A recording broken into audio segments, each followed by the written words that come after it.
What's going on, everyone? Matic here. In today's reaction rants, we're going to see on why you don't mess with Disney princesses.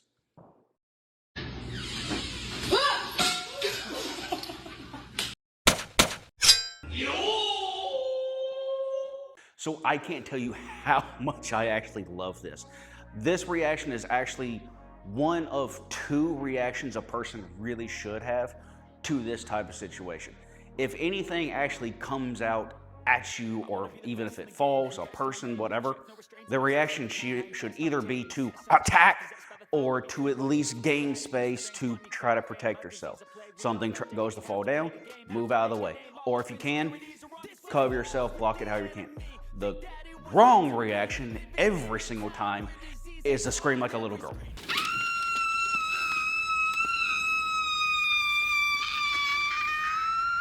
But for this woman, I love that basically her first reaction, she doesn't even really look. She just acknowledges somewhere within her tiny little lizard brain that threat, and she just happens to have a frying pan for reasons, and just takes her out. It's amazing.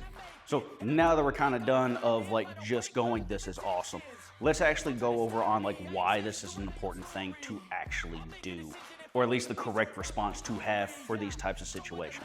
So the reason that we want this type of response, especially if someone is coming at us in a situation that we are not expecting, we want to have a reaction that is productive and doesn't put us at a disadvantage. So again, like I said, like the two proper responses to this, especially for this particular concept, the woman is going into one, we can only assume her home, so there should be a feeling of safety. Even if you do have a roommate, if that happened to be her roommate or family or whatever, you're going into a dark room, so your expectations of what should be happening, one, in a dark room, but also in a supposedly safe environment. When a stimulus suddenly happens that makes that safe environment no longer safe, you need to have a proper response. And again, the proper responses are to either attack or take care of the problem, or give yourself space, which then gives you time to evaluate what the situation is. A great example where I've slightly experienced something similar to the situation is me coming out of a bathroom on the night right before my best friend's wedding, where I come out of the bathroom and his brother, I believe, throws something at my head.